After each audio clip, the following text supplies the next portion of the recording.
Harry Potter और पारस पत्थर। अध्याय 11। क्विडिच। नवंबर आते ही मौसम बहुत ठंडा हो गया। स्कूल के चारों तरफ के पहाड़ बर्फ के कारण सफेद हो गए और झील ठंडे स्टील की तरह एकदम ठोस। हर सुबह मैदान बर्फ से ढक जाता था। क्विडिच का मौसम शुरू हो गया था। कई हफ्ते तक प्रैक्टिस करने के बाद हैरी शनिवार को अपना पहला मैच खेलने वाला था। ये मैच गरुड़ द्वार और नाग शक्ति के बीच हो रहा था। अगर गरुड़द्वार जीत जाता तो वो हाउस चैंपियनशिप में दूसरे जगह पर पहुंच जाता। शायद ही किसी ने हैरी को खेलते देखा था, क्योंकि वुड ने फैसला किया था कि हैरी को गुप्त हथियार के रूप में छिपा कर रखना है। लेकिन ये खबर किसी तरह फैल गई कि वो खोजी के रूप में खेलने वाला है, और हैरी को पता नहीं था कि क्या ज्यादा बुरा था, लोगों का ये कहना कि वो बहुत बढ़िया खेलेगा, या फिर ये कि वो उसके नीचे गद्दा लेकर दौड़ेंगे ताकि गिरने पर उसे झेल लें। ये सचमुच उसका सौभाग्य था कि अब उसके पास हरमाइनी जैसी दोस्त थी। हैरी नहीं जानता था कि उसकी मदद के बिना वो अपना इतना सारा होमवर्क कैसे पूरा कर, क्योंकि वुड टीम से आखिरी मिनट की ढेर सारी क्विडिच प्रैक्टिस करवा रहा था। हरमाइनी ने उसे क्विडिच शुरुआत से आज तक किताब भी पढ़ने के लिए दी थी, जो बहुत ही रोचक निकली। उस किताब को पढ़कर हैरी ने ये जाना कि क्विडिच में फाउल करने के 700 तरीके होते हैं, और ये सभी 1473 में हुए वर्ल्ड कप मैच में हो चुके हैं। उसे ये जानकारी भी मिली कि खोजी आमतौर पर सबसे छोटे और सबसे फुर्तीले खिलाड़ी होते हैं, और सबसे गंभीर क्विडिच एक्सीडेंट्स उन्हीं के साथ होते हैं। उसने ये भी पढ़ा कि हालांकि लोग क्विडिच खेलते समय शायद ही कभी मरे हों, लेकिन कई रेफरी गायब जरूर हो चुके हैं, जो कई महीनों बाद सहारा के रेगिस्तानों में नजर आए थे। जब से हैरी और रॉन ने हरमाइनी को दैत्य से बचाया था, तब से हरमाइनी नियम तोड़ने के बारे में थोड़ी ज्यादा उदार हो गई थी, और इस वजह से उसका स्वभाव भी पहले से अच्छा हो गया था। हैरी के पहले क्विडिच मैच के एक दिन पहले वे तीनों बीच की छुट्टी में ठिठुरते हुए अहाते में बाहर आए। हरमाइनी ने जादू से एक चमकीली नीली रोशनी जला दी, जिसे एक मुरब्बे के जार में ले जाया जा सकता था। वे लोग आंच तापते हुए उसकी तरफ पीट करके खड़े थे कि तभी स्नेप अहाते से गुजरा। हैरी ने तुरंत देख लिया कि वो लंगड़ा रहा था। हैरी, रॉन और हरमाइनी थोड़े सटकर खड़े हो गए ताकि स्नेप को आग ना दिख पाए। उन्हें विश्वास था कि जादू की आग जलाने की उन्हें शायद इजाजत नहीं होगी। दुर्भाग्य से उनके चेहरे पर आए अपराधी भावों को स्नेप ने देख लिया। वो लंगड़ाता हुआ वहां आया। उसने आग तो नहीं देखी, लेकिन ऐसा लग रहा था जैसे वो किसी कारण की तलाश में था ताकि उन्हें वहां से दफा किया जा सके। पॉटर, तुम्हारे हाथ में क्या है? उसके हाथ में वो किताब थी, क्विडिच शुरुआत से आज तक। हैरी ने स्नेप को किताब दिखा दी। स्नेप ने कहा, लाइब्रेरी की किताबें स्कूल के बाहर ले जाना मना है। ये मुझे दो। गरुड़ द्वार के 5 नंबर काट लिए जाएंगे इसके लिए। जब स्नेप लंगड़ाता हुआ दूर चला गया तो हैरी गुस्से में बड़बड़ाया, इसने ये नियम पक्का अभी अभी बनाया है। मैं तो ये सोच रहा हूँ कि इसके पैर में क्या हो गया है। रॉन ने कड़वाहट भरे स्वर में कहा, ये तो पता नहीं क्या हुआ है, लेकिन भगवान करे उसे इससे बहुत तेज दर्द हो रहा हो। भाग 2। उस शाम को गरुड़ द्वार के हॉल में काफी शोर हो रहा था। हैरी, रॉन और हरमाइनी एक खिड़की के पास इकट्ठे बैठे थे।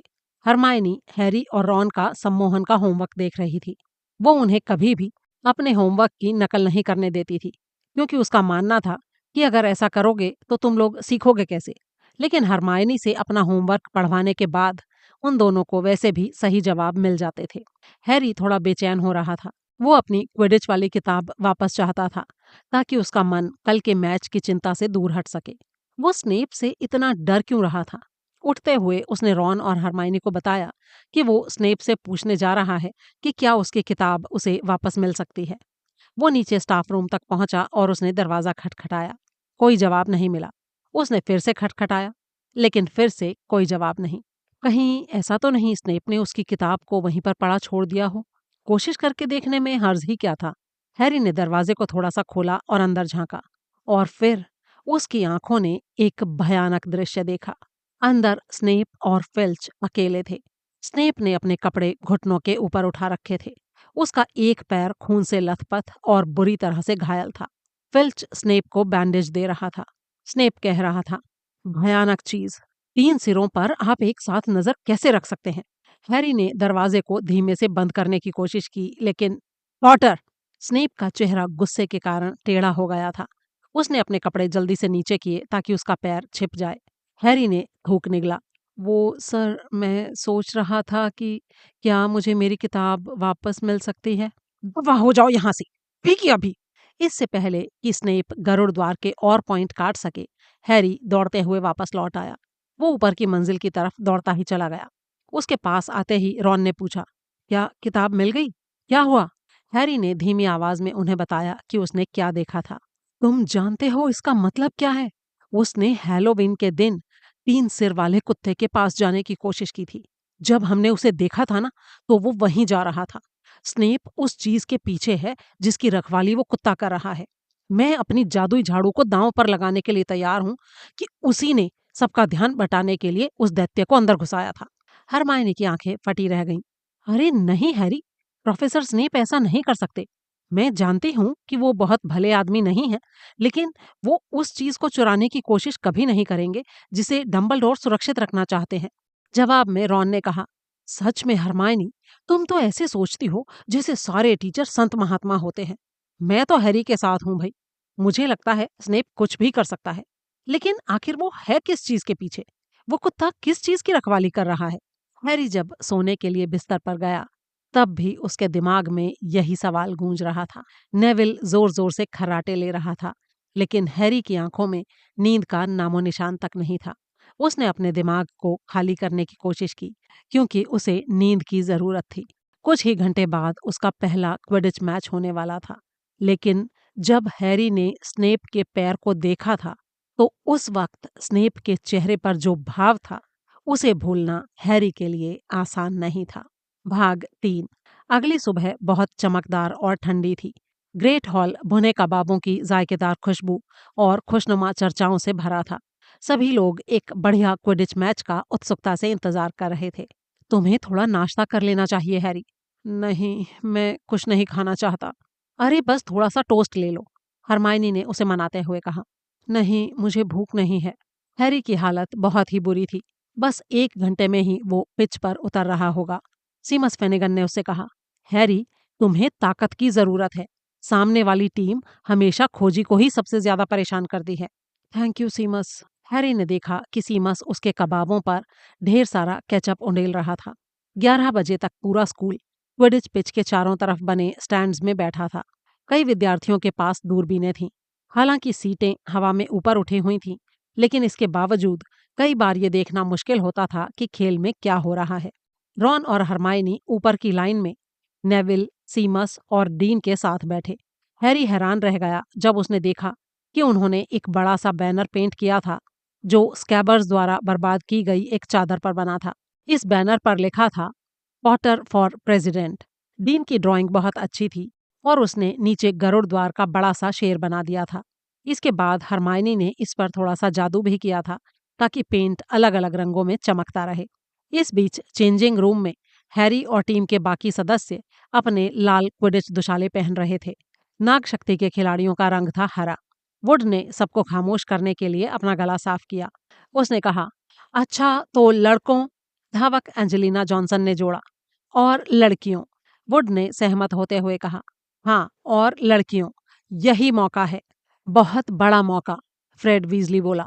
वो मौका जिसका हम सबको इंतजार था, जॉर्ज ने कहा। हमें ना ओलिवर का भाषण रटा हुआ है, फ्रेड ने धीरे से हैरी को बताया। हम पिछले साल भी टीम में थे। तुम दोनों चुप रहो, फ्रेड और जॉर्ज। बरसों बाद गरुड़ द्वार को इतनी अच्छी टीम मिली है। हम जीतने वाले हैं, मैं जानता हूँ, वुड ने कहा। फिर उसने उन सब की तरफ गुस्से से घूरा, मानो कह रहा हो, अगर ऐसा नहीं किया तो तुम्हारी खैर नहीं। चलो ठीक है, अब टाइम हो गया है, good luck. Harry changing room से फ्रेड और जॉर्ज के पीछे पीछे बाहर निकला। वो उम्मीद कर रहा था कि उसके घुटने उसका साथ न छोड़ दें। जब वे लोग पिच पर पहुंचे तो जोरदार तालियों से उनका स्वागत हुआ। मैडम हूच रेफरी थीं। वे पिच के बीचों बीच खड़ी थीं और अपनी झाड़ू हाथ में लेकर दोनों टीमों का इंतजार कर रही थीं। जब सभी खिलाड़ी उनके चारों तरफ इकट्ठे हो गए तो उन्होंने कहा, तुम सभी कान खोलकर सुन लो, मैं अच्छा और साफ सुथरा खेल चाहती हूँ। हैरी ने देखा कि ऐसा कहते हुए वो खास तौर पर नाग शक्ति के कैप्टन मार्कस फ्लिंट को देख रही थी, जो 5th ईयर में था। फ्लिंट को देखकर हैरी को ऐसा लगा जैसे उसके अंदर दैत्य का थोड़ा बहुत खून बह रहा हो।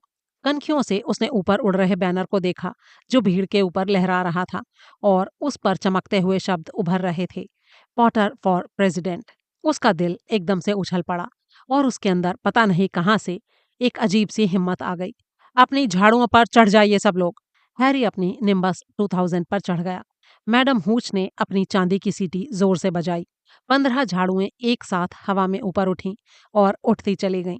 खेल शुरू हो गया और तूफान को तत्काल गरुड़ द्वार की एंजेलिना जॉनसन ने अपने कब्जे में कर लिया है। ये लड़की कितनी अच्छी धावक है और सुंदर भी। Jordan, oh sorry professor. Weasley भाइयों का दोस्त ली जॉर्डन मैच की कमेंट्री कर रहा था और प्रोफेसर मैकगोनागल उसके ऊपर कड़ी निगरानी रखे हुए थी। और वो चकमा देते हुए आगे बढ़ रही है। उसने एक अच्छा सा पास दिया एलिसिया स्पिनेट को, जो ऑलिवर वुड की एक अच्छी खोज है। पिछले साल तक रिजर्व खिलाड़ी थी। एक बार फिर जॉनसन के पास और नहीं नहीं, नाग शक्ति ने तूफान को छीन लिया है। नाग शक्ति के कैप्टन मार्कस फ्लिंट के पास तूफान आ गया है और वो चल दिए हैं। फ्लिंट किसी बाज की तरह उड़े चले जा रहे हैं। वो स्कोर करने ही वाले हैं। नहीं, उन्हें गरुड़ द्वार के रक्षक वुड ने बहुत ही शानदार तरीके से रोका और गरुड़ द्वार ने तूफान को अब अपने कब्जे में कर लिया है। गरुड़ द्वार की धावक कैटी बेल के पास तूफान है और फ्लिंट के पास से शानदार गोता लगाते हुए वे एक बार फिर मैदान में आगे बढ़ रही हैं। और आउच, इससे बहुत चोट पहुंची होगी क्योंकि उनके सिर पर एक पहलवान टकरा गया। तूफान अब नागशक्ति के पास आ चुका है। अब एड्रियन प्यूसी गोल पोस्ट की तरफ बढ़ रहे हैं, लेकिन उनका रास्ता एक और पहलवान ने रोक लिया है जिसे फ्रेड या जॉर्ज वीजली ने उनकी तरफ भेजा था। मैं ये नहीं बता सकता कि दोनों में से किसने।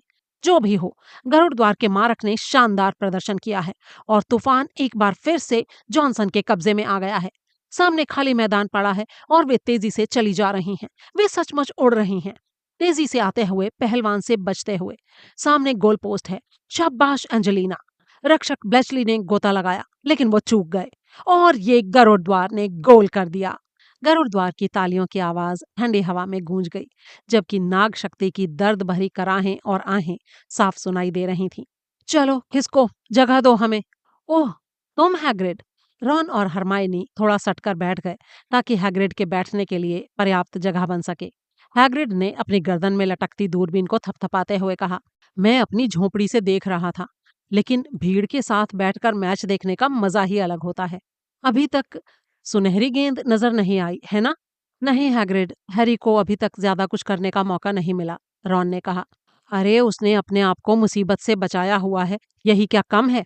हैग्रिड ने कहा और अपनी दूरबीन उठाते हुए ऊपर आसमान में उस छोटे से बिंदु की तरफ देखा जो हैरी था।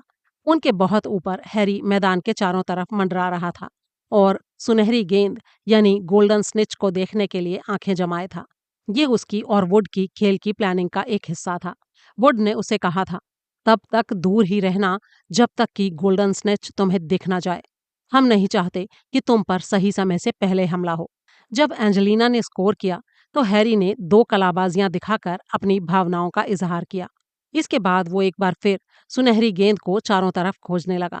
एक बार उसे सोने की झलक दिखी, लेकिन वो वीजली भाइयों में से एक की कलाई घड़ी का प्रतिबिंब था। फिर एक पहलवान ने उसकी तरफ आने का फैसला कर लिया। पहलवान किसी तोप के गोले की तरह आ रहा था, लेकिन हैरी ने उसे चकमा दे दिया और फ्रेड वीजली उसका पीछा करते हुए आया। सब ठीक है हैरी? वो चिल्लाया और फिर उसने पहलवान को तेजी से मार्कस फ्लिंट की तरफ मार दिया। अब तूफान नाग शक्ति के पास है। धावक प्यूसी ने 2 पहलवानों, 2 वीजली भाइयों और धावक बेल से बचते हुए तेज गति पकड़ ली है और वो जा रहे हैं। 1 मिनट, क्या ये गोल्डन स्नेच थी? ली जॉर्डन की कमेंट्री लगातार चालू थी। भीड़ में एक शोर हुआ जब एड्रियन प्यूसी ने तूफान को नीचे गिर जाने दिया, क्योंकि वो अपने कंधे के पीछे से उस सुनहरी रोशनी को जाते देख रहा था जो उसके बाएं कान के पास से गुजरी थी। हैरी ने उसे देख लिया। रोमांचित होकर उसने सोने की झलक के पीछे गोता मारा। नाग शक्ति के खोजी टेरेंस हिग्स ने भी उसे देख लिया था। वे दोनों लगभग एक साथ सुनहरी गेंद की तरफ झपट रहे थे।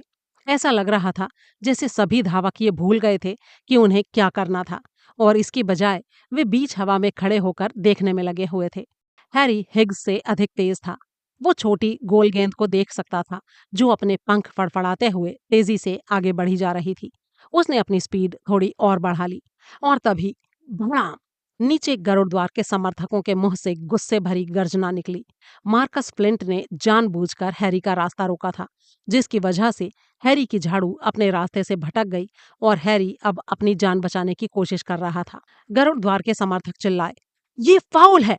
मैडम हूच ने गुस्से से फ्लिंट को फटकार लगाई और गरुड़ द्वार को एक पेनल्टी दी, नाग शक्ति के गोल पोस्ट के ठीक सामने से। लेकिन इस सारे झमेले में सुनहरी गेंद एक बार फिर से गायब हो चुकी थी। नीचे स्टैंड में डीन थॉमस चिल्ला रहा था, उसे बाहर करो रेफरी, रेड कार्ड दिखाओ। रॉन ने उसे याद दिलाया, डीन, ये फुटबॉल नहीं है। क्विडिच में लोगों को मैदान से बाहर नहीं निकाला जाता। और ये रेड कार्ड क्या होता है? लेकिन हैग्रिड डीन के पक्ष में था। उसने कहा, उन्हें नियम बदलने चाहिए। फ्लिंट हैरी को नीचे भी गिरा सकता था। ली जॉर्डन भी अपने आप को पक्ष लेने से नहीं रोक पाया।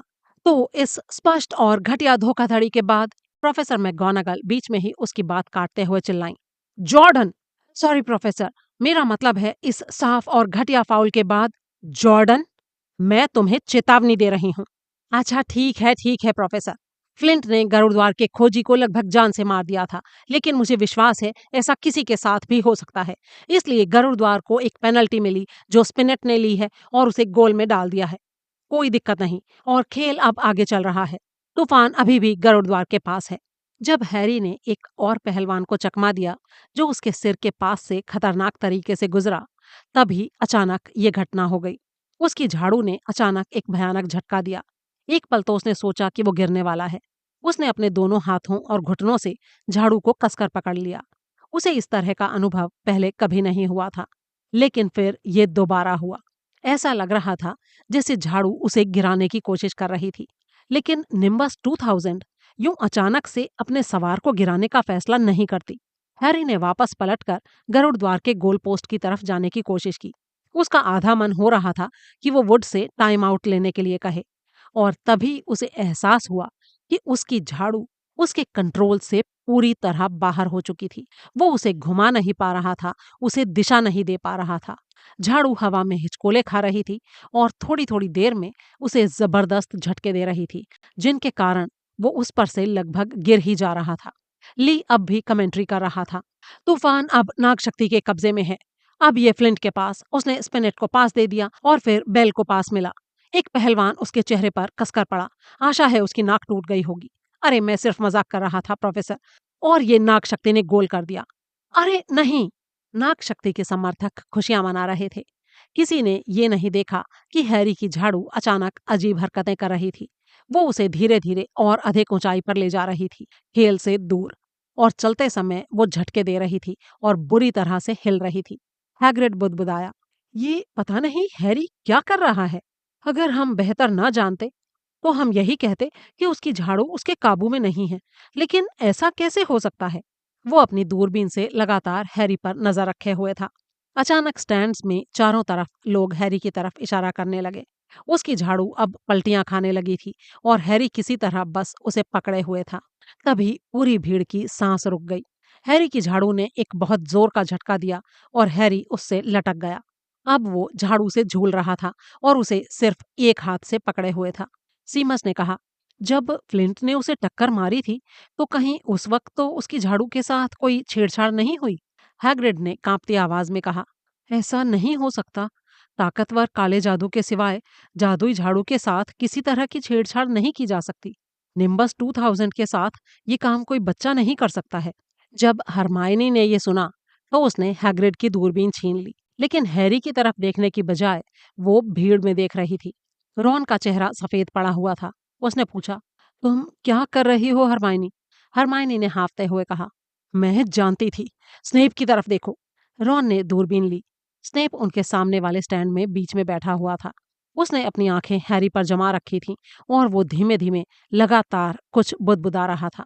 वो कुछ कर रहा है। वो झाड़ू पर जादू कर रहा है। हरमायनी ने कहा, तो हमें क्या करना चाहिए? ये तुम मुझ पर छोड़ दो रॉन। इससे पहले कि रॉन कुछ और कह पाए, हरमायनी गायब हो गई। रॉन ने अपनी दूरबीन फिर से हैरी की तरफ घुमाई। उसकी झाड़ू अब इतनी तेजी से कांप रही थी कि उससे ज्यादा देर तक लटकना असंभव था। सारे दर्शक अब खड़े हो गए थे और दहशत से देख रहे थे कि वीजली भाई किस तरह हैरी को अपनी झाड़ू पर सुरक्षित खींचने की कोशिश कर रहे थे। लेकिन कोई फायदा नहीं हुआ।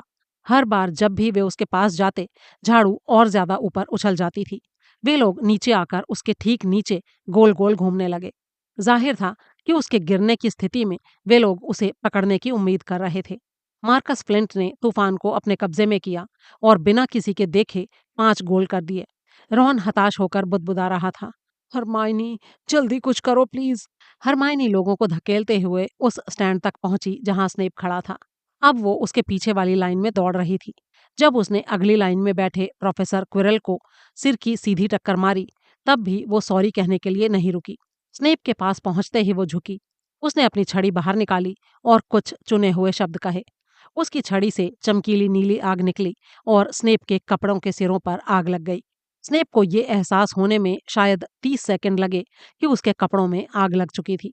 उसके अचानक चौंकने की आवाज ने हरमाइनी को बता दिया कि उसका काम हो गया था। स्नेप के पास से आग को लौटाकर अपनी जेब में रखे हुए एक छोटे जार में वापस रखते हुए वो वापस लौट गई। स्नेप को पता भी नहीं चलेगा कि क्या हुआ था, और बस इतना काफी था। ऊपर हवा में हैरी अचानक अपनी झाड़ू पर बैठने में सफल हो गया। रॉन ने नेविल से कहा, नेविल, अब तुम ऊपर देख सकते हो। नेविल बेचारा पिछले 5 मिनट से हैग्रिड की जैकेट में मुंह छुपाकर सुबक रहा था। जब हैरी जमीन की तरफ तेजी से उतर रहा था, तो भीड़ ने उसे अपने मुंह पर इस तरह हाथ रखते देखा मानो उसे उल्टी होने वाली हो। वो अपने दोनों हाथों और दोनों पैरों के बल पिच पर कूदा, फिर खांसा और उसके हाथ से कोई सुनहरी चीज नीचे गिर गई। मैंने सुनहरी गेंद पकड़ ली है, वो चिल्लाया, और उसने सुनहरी गेंद को अपने सिर के ऊपर चारों तरफ लहराया। खेल पूरी तरह दुविधा में समाप्त हुआ। उसने उसे पकड़ा थोड़ी था, उसे लगभग निगल लिया था। नाग शक्ति का कैप्टन फ्लिंट 20 मिनट बाद भी खींच रहा था, लेकिन इससे कोई अंतर नहीं पड़ा। हैरी ने कोई नियम नहीं तोड़ा था और ली जॉर्डन अब भी खुशी खुशी चिल्लाकर परिणाम बता रहा था। गरुड़ द्वार 60 के मुकाबले 170 पॉइंट से जीत गया था। हैरी ने इस बारे में कुछ भी नहीं सुना। वो तो हैग्रिड की झोंपड़ी में रॉन और हरमाइनी के साथ बैठकर कड़क चाय पी रहा था। रॉन कह रहा था, ये स्नेप की कारस्तानी थी। हरमाइनी और मैंने उसे देखा था। वो तुम्हारी झाड़ू पर जादू कर रहा था हैरी, बुदबुदा रहा था और तुम्हारे ऊपर से अपनी नजरें नहीं हटा रहा था। ये सब बकवास है, हैग्रिड ने कहा, जिसने स्टैंड्स में अपने पास कहा गया एक भी शब्द नहीं सुना था। स्नेप भला ऐसा काम क्यों करेगा रॉन? हैरी, रॉन और हरमाइनी ने एक दूसरे की तरफ देखा और सोचा कि इसका क्या जवाब दिया जाए। फिर हैरी ने फैसला किया कि सच बता देना ही ठीक रहेगा। उसने हैग्रिड से कहा, मैंने उसके बारे में एक राज जान लिया है हैग्रिड। उसने हैलोवीन के दिन 3 सिर वाले कुत्ते के पार जाने की कोशिश की थी, जिसने उसे काट लिया। हमें लगता है कि स्नेप वो चीज चुराने की कोशिश कर रहा था जिसकी वो कुत्ता रखवाली कर रहा है। हैग्रिड के हाथ से चाय की केतली नीचे गिर गई। तुम फ्लफी के बारे में कैसे जानते हो? उसने कहा। फ्लफी? हाँ, वो कुत्ता हमारा है। हमने उसे एक ग्रीक आदमी से खरीदा था, जिससे हम पिछले साल बियर बार में मिले थे। हमने उसे डंबलडोर को रखवाली करने के लिए उधार दिया हुआ है। अच्छा, और आगे बताओ? हैरी ने उत्सुकता से पूछा। अब हमसे और कुछ मत पूछो, ये बहुत खुफिया बात है। लेकिन हैग्रिड, स्नेप उस चीज को चुराने की कोशिश कर रहा है। मैं नहीं मानता हैरी, ये सब बकवास है। स्नेप हॉगवर्ट्स का टीचर है, वो इस तरह का कोई काम नहीं करेगा। तो फिर उसने हैरी को मारने की कोशिश क्यों की? हरमाइनी चिल्लाई। दोपहर की घटनाओं ने निश्चित रूप से स्नेप के बारे में उसके विचार बदल दिए थे। तुम्हें पता है, मैं अच्छी तरह से पहचान सकती हूँ हैग्रिड कि कब जादू किया जा रहा है। मैंने इस बारे में सब कुछ पढ़ा है। जादू करते वक्त आंखों का संपर्क नहीं टूटना चाहिए, और मैंने अच्छी तरह से देखा था कि स्नेप बिल्कुल भी पलकें नहीं झपका रहा था। हैग्रिड ने इस बार थोड़े गुस्से से कहा, हम तुम्हें बता रहे हैं कि तुम लोग गलत हो। हम नहीं जानते कि हैरी की झाड़ू ने इस तरह की हरकत क्यों की, लेकिन स्नेप कभी किसी स्टूडेंट को मारने की कोशिश नहीं करेगा। और अब तुम तीनों हमारी एक बात सुनो। तुम तीनों उस चीज में अपनी टांग फंसा रहे हो जिससे तुम्हारा कोई लेना देना नहीं है। ये खतरनाक है। तुम कुत्ते के बारे में भूल जाओ, इस बारे में भी भूल जाओ कि वो किस चीज की रखवाली कर रहा है, क्योंकि ये बात सिर्फ प्रोफेसर डंबलडोर और निकोलस फ्लमेल के बीच का मामला है। हाँ, तो कोई निकोलस फ्लमेल भी इसमें शामिल है हैग्रिड, है ना? हैरी ने कहा। हैग्रिड ने उसकी बात का कोई जवाब तो नहीं दिया, लेकिन अपने मुंह से ये बात निकल जाने के कारण वो खुद से काफी नाराज दिखाई दे रहा था। अध्याय 12 शहीवाक का दर्पण। क्रिसमस आ रहा था। दिसंबर के मध्य में एक सुबह हॉगवर्ट्स में जब लोगों की नींद खुली तो उन्होंने देखा कि चारों तरफ कई फुट ऊंची बर्फ जमी थी। झील जमकर ठोस हो गई थी और वीजली भाइयों को इस बात के लिए सजा दी गई थी कि उन्होंने बर्फ के कई गोलों पर जादू कर दिया था ताकि वे क्विरल के पीछे पीछे घूमते रहें और उसकी पगड़ी के पीछे टकराते रहें। जो गिने चुने उल्लू इस तूफानी आसमान से जूझते हुए चिट्ठियां देने आए, उन्हें हैग्रिड ने स्वस्थ किया। तभी वे दोबारा उड़ने के काबिल हो पाए। सभी लोग बेसब्री से छुट्टियां शुरू होने का इंतजार कर रहे थे। हालांकि गरुड़ द्वार के हॉल और बड़े हॉल में आग धधकती रहती थी, लेकिन हवादार गलियारे बर्फीले हो चुके थे और क्लास में तीखी हवा खिड़कियों को हिलाकर रख देती थी। सबसे बुरी हालत प्रोफेसर स्नेप की क्लास की थी, जो तहखाने में लगती थी। यहाँ पर जब विद्यार्थियों की सांस बाहर निकलती थी तो कोहरा बन जाती थी और वे अपनी गर्म कढ़ाइयों के जितने पास रह सकते थे रहने की कोशिश करते रहते थे। एक दिन जादुई काढ़े की क्लास में ड्रेको मैल्फॉय ने कहा, मुझे बहुत अफसोस होता है।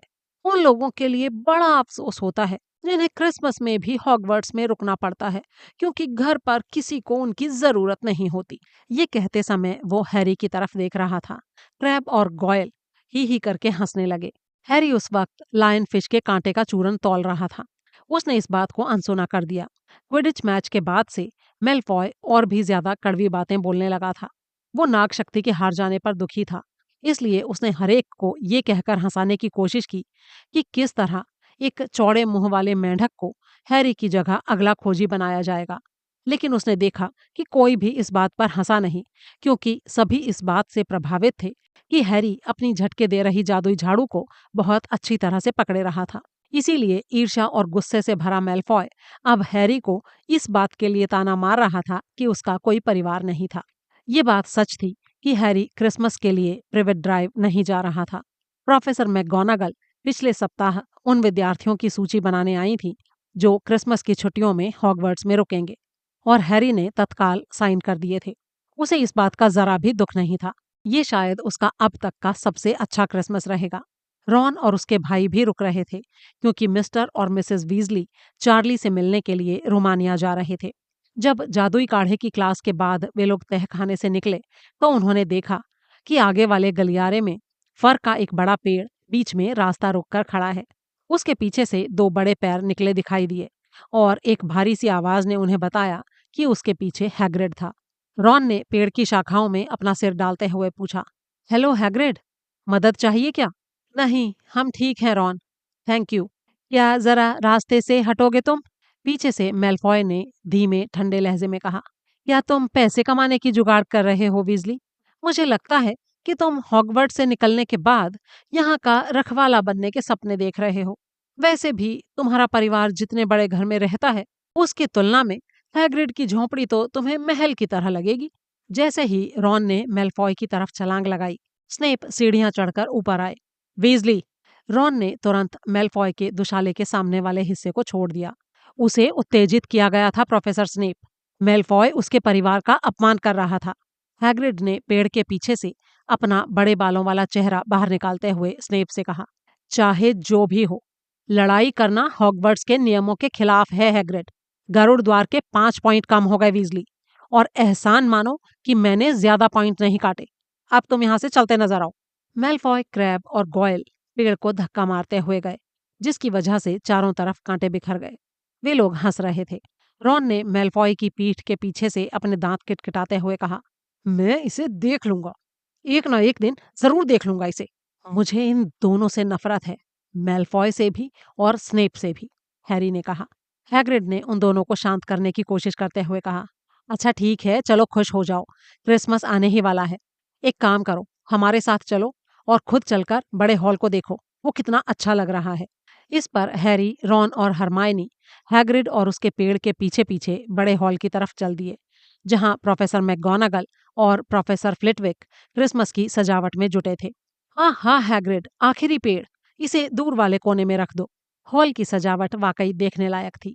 दीवारों पर शूलपर्णी और मिसलटो के बंधनवार सजे थे और कमरे में चारों तरफ 12 ऊंचे क्रिसमस ट्री रखे थे, जिनमें से कुछ तो बर्फ के छोटे छोटे टुकड़ों के कारण चमक रहे थे और कुछ सैकड़ों मोमबत्तियों के कारण। तुम्हारी छुट्टियां शुरू होने में अब कितने दिन बचे हैं? हैग्रिड ने पूछा। हरमाइनी ने बताया, सिर्फ एक। और इससे मुझे याद आया, हैरी और रॉन, लंच से पहले हमारे पास आधा घंटा है। हमें लाइब्रेरी जाना है। रॉन ने अपनी नजरों को प्रोफेसर फ्लिटविक से हटाते हुए कहा, अरे हाँ, तुम ठीक कह रही हो। हैग्रिड ने हॉल के बाहर उनके पीछे आते हुए कहा, लाइब्रेरी? वो भी छुट्टियों से ठीक पहले? पढ़ने के लिए तुम काफी उतावले हो, क्यों? हैरी ने उत्साह से बताया, अरे हम लोग पढ़ नहीं रहे हैं। जब से तुमने निकोलस फ्लैमेल के बारे में बताया है, तभी से हम ये पता लगाने की कोशिश कर रहे हैं कि ये आखिर है कौन। हैग्रिड को जैसे जोरदार झटका लगा। क्या? सुनो, हमने तुम्हें जो बताया है उसे भूल जाओ। तुम्हें इससे कोई मतलब नहीं होना चाहिए कि कुत्ता किस चीज की रखवाली कर रहा है। अरे हैग्रिड, हम तो सिर्फ ये जानना चाहते हैं कि निकोलस फ्लैमेल कौन है, बस इतना ही। हरमायनी ने बड़े ही मजे से कहा, बशर्ते तुम हमें ये बताकर हमारी मेहनत ना बचा दो। हम पहले ही सैकड़ों किताबें छान चुके हैं और हमें उसका नाम कहीं नहीं मिला। बस हमें थोड़ा सा सुराग दे दो हैग्रिड। मैं इतना तो जानता हूँ कि मैंने उसका नाम कहीं पर पढ़ा है। हैरी ने कहा, हम कुछ नहीं बताने वाले हैं तुमको। तब तो हमें खुद ही इसे ढूंढना पड़ेगा, रॉन ने मुस्कुराते हुए कहा। और फिर हैग्रिड को बेचैन हालत में छोड़कर वे तेजी से लाइब्रेरी की तरफ चल दिए। जब से हैग्रिड के मुंह से उसका नाम गलती से निकला था, तब से ये तीनों सचमुच किताबों में फ्लेमेल का नाम खोज रहे थे, क्योंकि इसके अलावा किसी और तरीके से उन्हें ये कैसे मालूम पड़ सकता था कि स्नेप आखिर किस चीज को चुराने की कोशिश कर रहा था। समस्या ये थी कि ये जानना बहुत मुश्किल था कि कहाँ से शुरू किया जाए, क्योंकि वो ये नहीं जानते थे कि किताब में अपना नाम लाने के लिए फ्लेमेल ने आखिर किया क्या था। नाम 20वीं सदी के महान जादूगर या हमारे समय के उल्लेखनीय जादुई नाम में नहीं था। उसका नाम महत्वपूर्ण आधुनिक जादुई खोजें और जादूगरी में आधुनिक विकास का अध्ययन किताबों में भी नहीं मिला। और फिर जाहिर है, लाइब्रेरी का आकार भी एक बड़ी समस्या थी। इसमें लाखों किताबें, हजारों शेल्फ और सैकड़ों संकरी लाइनें थीं। हरमाइनी ने उन विषयों और शीर्षकों की सूची निकाली जिन्हें देखने का उसने फैसला किया था। रॉन किताबों की एक लाइन में गया और यूं ही किसी भी शेल्फ से किताबें निकालकर देखने लगा। हैरी उस हिस्से की तरफ टहलता हुआ गया जहां जाना मना था। वो कुछ समय से ये सोच रहा था कि कहीं फ्लमेल का नाम यहाँ तो नहीं है। दुर्भाग्य से इन किताबों को देखना इनके लिए मना था। इन्हें देखने के लिए आपको किसी टीचर की खास तौर पर साइन की हुई पर्ची की जरूरत थी, और वो जानता था कि उसे ऐसी पर्ची कभी नहीं मिलेगी। इन किताबों में बहुत ताकतवर काला जादू था जो हॉगवर्ट्स में नहीं पढ़ाया जाता था। सिर्फ वो पुराने विद्यार्थी ही इन किताबों को पढ़ सकते थे जो गुप्त कलाओं से रक्षा के विषय में आगे की पढ़ाई करते थे। तुम क्या खोज रहे हो लड़के? मैडम पेंस यानी लाइब्रेरियन ने उसकी तरफ पंखों को डस्टर दिखाते हुए कहा। कुछ नहीं, हैरी ने कहा। तो फिर बाहर निकल जाओ, चलो। हैरी मन मारकर लाइब्रेरी से बाहर निकल आया। वो, रॉन और हरमाइनी पहले ही इस बात पर सहमत हो गए थे कि मैडम पिंस से ये पूछना ठीक नहीं होगा कि उन्हें फ्लमेल के बारे में जानकारी कहाँ मिल सकती थी। उन्हें यकीन था कि वो ये बात बड़ी आसानी से बता सकती थी, लेकिन वो ये जोखिम नहीं लेना चाहते थे कि स्नेप ये जान जाए कि वे किस बारे में जानकारी हासिल करना चाह रहे थे। हैरी ने ये देखने के लिए बाहर गलियारे में इंतजार किया कि बाकी दोनों को कुछ मिला या नहीं, लेकिन उसे बहुत ज्यादा उम्मीद नहीं थी। वे लोग 15 दिनों से ढूंढ रहे थे, लेकिन क्योंकि उन्हें दो क्लासों के बीच में सिर्फ थोड़ा सा समय मिल पाता था, इसलिए इसमें हैरानी की बात नहीं थी कि उन्हें कुछ नहीं मिला था। असल में इसके लिए उन्हें एक अच्छी लंबी खोज की जरूरत थी, और वो भी तब जब मैडम पेंस उनकी गर्दन के पीछे ना खड़ी हों। 5 मिनट बाद रॉन और हरमाइनी अपनी गर्दन हिलाते हुए उसके पास आए। फिर वे तीनों लंच करने चले गए। हरमाइनी ने कहा, जब मैं घर चली जाऊंगी तो तुम लोग देखते रहोगे, है ना? और अगर तुम्हें कुछ मिल जाए तो मुझे तुरंत उल्लू भेज देना।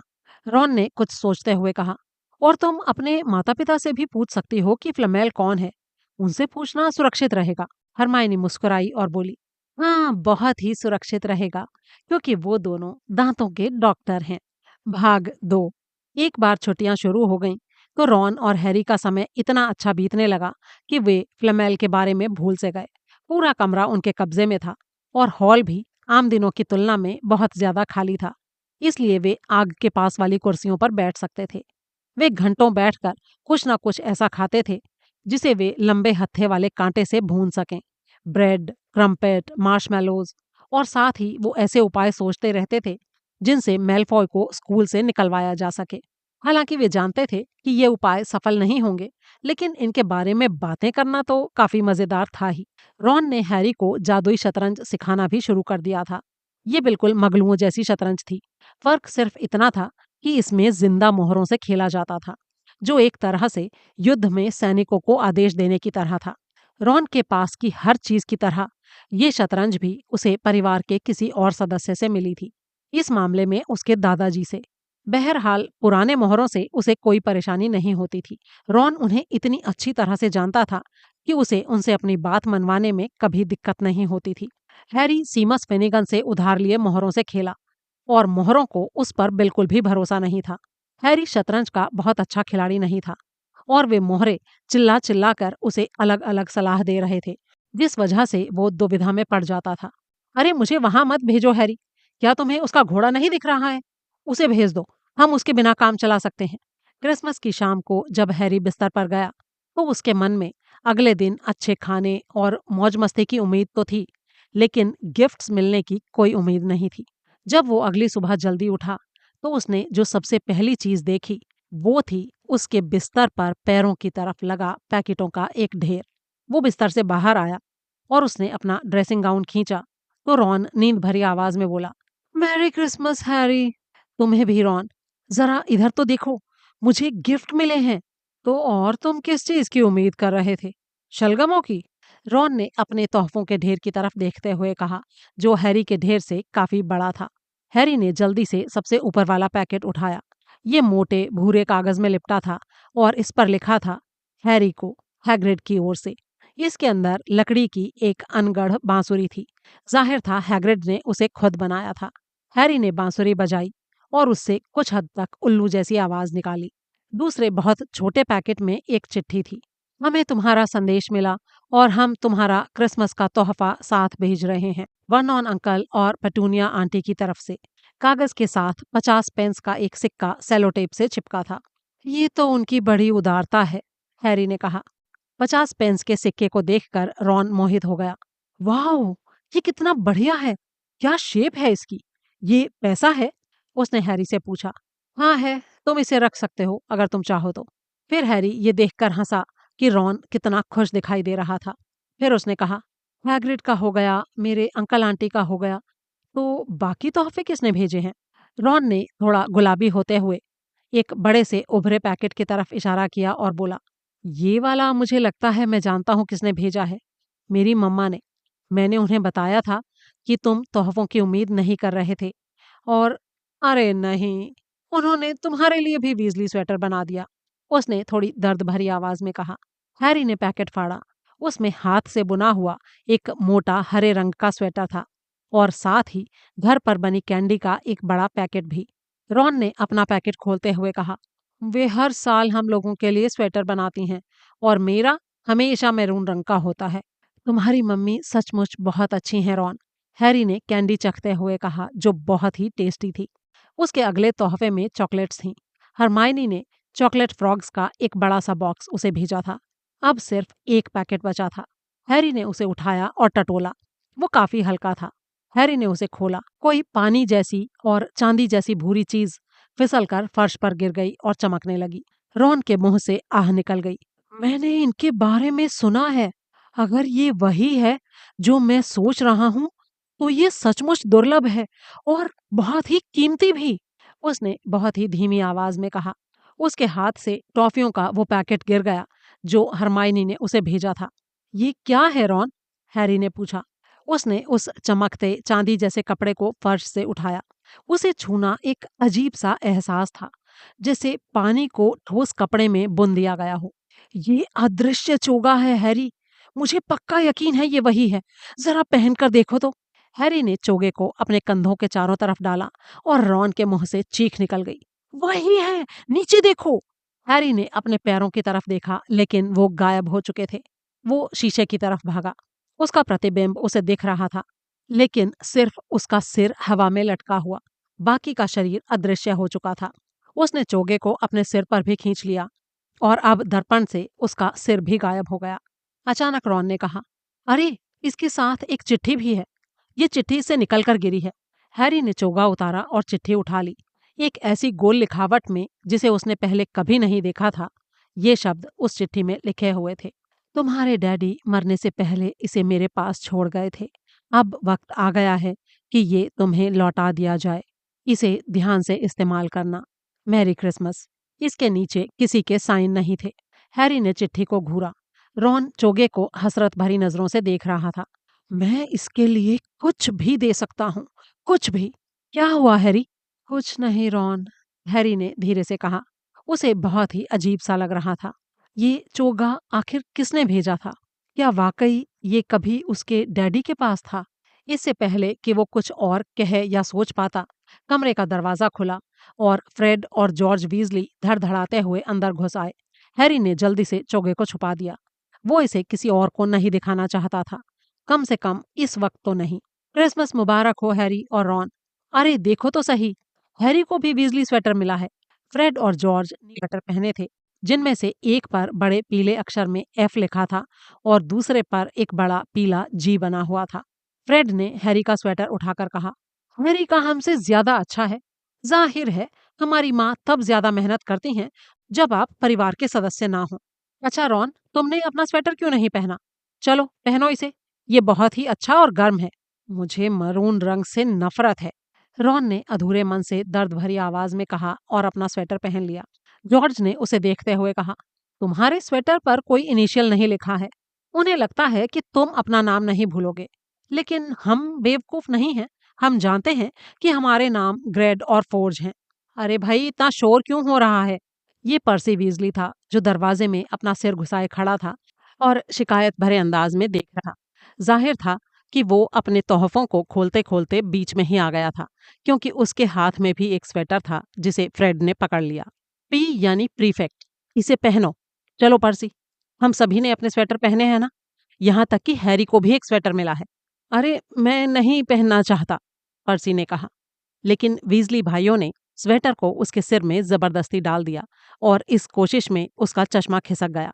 जॉर्ज ने कहा, और हाँ, आज तुम प्रीफेक्ट्स के साथ नहीं बैठोगे। क्रिसमस फैमिली के साथ बैठने का दिन होता है, समझे? फिर वे लोग पर्सी के हाथ बांधकर उसे धकेलते हुए कमरे से बाहर ले गए। पर्सी की बाहें स्वेटर में फंसी हुई थीं। भाग 3। हैरी ने पूरी जिंदगी में ऐसा क्रिसमस डिनर कभी नहीं खाया था। 100 मोटी भुनी टर्की, भुने और उबले आलू, मोटे पोर्क कबाबों की प्लेटें, मक्खन लगी मटर की कटोरियां, गाढ़ी और लजीज मेवा डली ग्रेवी और क्रैनबेरी सॉस की चांदी की नावें, और टेबल के पास हर कुछ फुट दूर रखे जादूगरों के पटाखों के ढेर। ये अद्भुत पटाखे कमजोर मगलू पटाखों की तरह नहीं थे, जिन्हें डर्सली परिवार आमतौर पर खरीदता था, जिनमें छोटे प्लास्टिक के खिलौने और पतले कागज के हैट होते थे। हैरी ने फ्रेड के साथ जादूगरों वाला एक पटाखा चलाया, जिसने सिर्फ आवाज ही नहीं की, बल्कि तोप के गोले की तरह तेज आवाज करता हुआ गया और उन सभी को नीले धुएं के बादल में लपेट लिया। जबकि इसके अंदर से धमाके के साथ रियर एडमिरल का हैट निकला और कुछ जिंदा सफेद चूहे बाहर आए। ऊपर ऊंची टेबल पर डंबलडोर ने जादूगरों वाली नुकीली टोपी के बजाय फूलों वाली टोपी पहन रखी थी और वे उस चुटकुले पर हंस रहे थे जो उन्हें प्रोफेसर फ्लिटविक ने अभी अभी पढ़कर सुनाया था। टर्की के बाद सुलगती हुई क्रिसमस पुडिंग्स आईं। पर्सी की स्लाइस के अंदर एक चांदी का सिकल छुपा था, जिसकी वजह से उसके दांत टूटते टूटते बचे। हैरी ने देखा कि ज्यादा शराब पीने के कारण हैग्रिड का चेहरा लाल होता जा रहा था और आखिरकार हैग्रिड ने प्रोफेसर मैकगोनागल का गाल चूम लिया। हैरी को यह देखकर अचंभा हुआ कि गुस्सा होने की बजाय वे हंसी, शर्माई और उनका हैट तिरछा हो गया। जब हैरी आखिरकार टेबल से उठा तो पटाखों से निकलकर बहुत सी चीजें उसके ऊपर गिरीं, जिनमें कभी ना फूटने वाले चमकदार गुब्बारों का एक पैकेट था, अपने खुद के मस्से उगाइये की एक किट थी और उसका खुद का जादूगरों वाला शतरंज का नया सेट था। सफेद चूहे गायब हो गए थे और हैरी के मन में ये भयानक सा विचार आया कि शायद उन चूहों की किस्मत में मिसेस नॉरिस का डिनर बनना लिखा था। हैरी और वीजली भाइयों ने दोपहर बहुत अच्छे ढंग से गुजारी। वे मैदान में बर्फ के गोलों से घमासान लड़ाई करते रहे। फिर वे ठंडे, गीले और हाँफते हुए गरुड़ द्वार के हॉल की आग के पास लौट आए, जहां हैरी ने अपना नया शतरंज सेट खोला और रॉन से बहुत बुरी तरह हार गया। हैरी को लग रहा था कि अगर पर्सी ने उसकी इतनी ज्यादा मदद करने की कोशिश ना की होती तो शायद वो इतनी बुरी तरह नहीं हारता। Turkey sandwich, crumpet, sponge cake और क्रिसमस केक के साथ चाय पीने के बाद हर एक को लगा कि पेट ज्यादा ही भर गया है और अब सोने से पहले ज्यादा कुछ नहीं किया जा सकता, सिवाय पर्सी को फ्रेड और जॉर्ज के पीछे पूरे गरुड़द्वार हॉल में भागते देखने के, क्योंकि उन्होंने उसका प्रीफेक्ट वाला बिल्ला चुरा लिया था। ये हैरी का अब तक का सबसे अच्छा क्रिसमस था। लेकिन पूरे दिन उसके दिमाग में कोई चीज घुमड़ रही थी।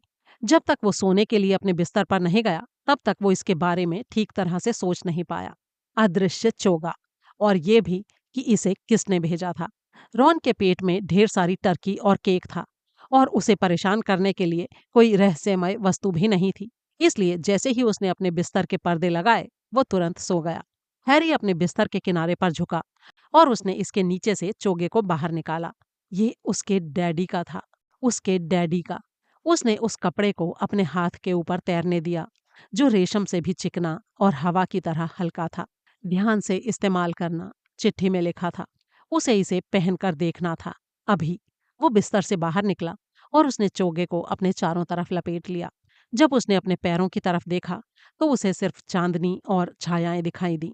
ये बड़ा ही अजीब सा एहसास था, ध्यान से इस्तेमाल करना। अचानक हैरी पूरी तरह चौकन्ना हो गया। इस चोगे में पूरा हॉगवर्ट्स उसके सामने खुला पड़ा था।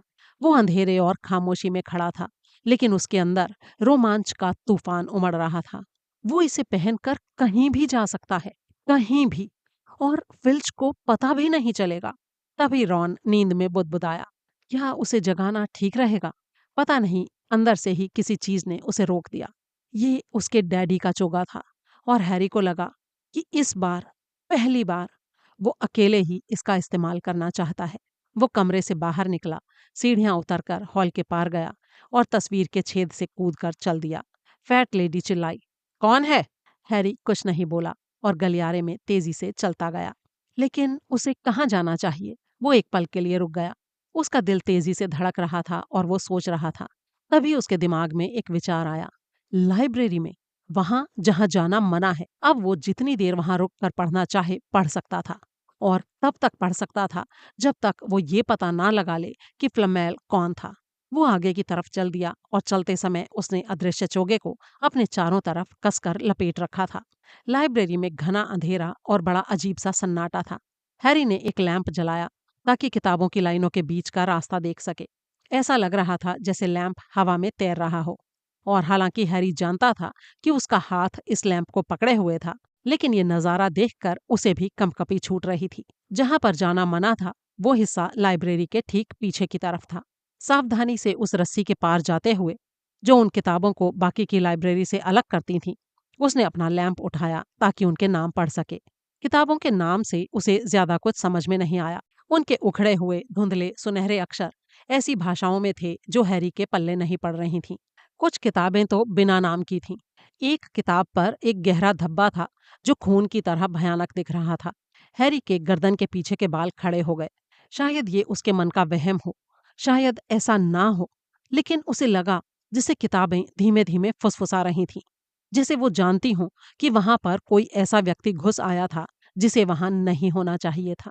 अब उसे कहीं से तो शुरुआत करनी ही थी। लैंप को फर्श पर सावधानी से रखने के बाद उसने सबसे नीचे की शेल्फ में किसी अच्छी सी किताब की तलाश की। एक बड़ी सी काली सफेद किताब पर उसकी आंखें रुक गईं। उसने इसे मुश्किल से निकाला क्योंकि ये बहुत भारी थी, और फिर अपने घुटनों पर रखकर उसे खोल दिया। एक तेज और दिल दहला देने वाली चीख शांति को चीरती चली गई। वो किताब चिल्ला रही थी। हैरी ने तुरंत उसे बंद कर दिया, लेकिन किताब फिर भी चीखती रही और उसमें से कानों के पर्दे फाड़ देने वाली आवाज लगातार आती रही। हैरी पीछे की तरफ लड़खड़ाया। उसकी ठोकर लगने से लैंप भी गिर गया और तुरंत बुझ गया। आतंकित होकर उसने सुना कि बाहर गलियारे में कदमों की आहट सुनाई दे रही थी। चीखती हुई किताब को वापस शेल्फ में रखते हुए वो भाग लिया। दरवाजे के पास वो फिल्च के पास से गुजरा। फिल्च की पीली अजीब आंखें सीधी उसके पार देख रही थीं, और हैरी फिल्च के खुले हुए हाथ के नीचे से फिसलते हुए गलियारे में ऊपर निकल गया। किताब की चीखें अब भी उसके कानों में गूंज रही थीं। वो एक ऊंचे कवच के सामने अचानक रुक गया। लाइब्रेरी से बाहर निकलने के चक्कर में वो इतना उलझा था कि उसे ये ध्यान ही नहीं रहा कि वो कहाँ जा रहा था। शायद इसलिए क्योंकि अंधेरा था, वो ये नहीं पहचान पाया कि वो कहाँ था। उसे इतना मालूम था कि किचन के पास एक कवच है, लेकिन किचन तो इसके 5 मंजिल नीचे होना चाहिए था। आपने मुझसे कहा था प्रोफेसर कि अगर कोई रात को बाहर घूमे तो मैं सीधे आपके पास आ जाऊं। कोई लाइब्रेरी में उस हिस्से में है जहां जाना मना है। हैरी के चेहरे का रंग उड़ गया। वो जहां भी था, फिल्च को वहां का शॉर्टकट मालूम था, क्योंकि उसकी धीमी चिकनी आवाज करीब आती जा रही थी। और हैरी का दिल तब तो धक से रह गया जब उसने सुना कि उसकी बात का जवाब देने वाला आदमी स्नेप था। जहां जाना मना है, वो ज्यादा दूर नहीं गए होंगे। हम उन्हें पकड़ लेंगे। जब फिल्च और स्नेप आगे वाले मोड़ से अंदर आए तो हैरी उसी जगह पर मूर्ति की तरह खड़ा रहा। ये सच था कि वे उसे देख नहीं सकते थे, लेकिन गलियारा बहुत ही संकरा था और अगर वे लोग ज्यादा करीब आए तो वे सीधे उससे टकरा जाएंगे। चोगा होने के बावजूद उसका शरीर ठोस तो था ही। वो जितनी शांति से पीछे हट सकता था हटा। उसके बाईं तरफ एक दरवाजा थोड़ा खुला था। ये उसकी इकलौती उम्मीद थी। वो सिकुड़कर उसके अंदर घुस गया। उसने अपनी सांस रोक रखी थी और वो कोशिश कर रहा था कि दरवाजा हिले ना। उसे बड़ी राहत मिली जब वो बिना कोई आवाज किए कमरे के भीतर घुसने में कामयाब हो गया। स्नेप और फिल्च सीधे निकल गए। हैरी दीवार से टिक कर गहरी सांसें लेने लगा और उनके कदमों की दूर होती आहट सुनता रहा। वो बाल बाल बचा था, एकदम बाल बाल। कुछ सेकंड बाद ही वो इस स्थिति में आया कि ये देख सके कि वो जिस कमरे में छुपा था वो कौन सा कमरा था।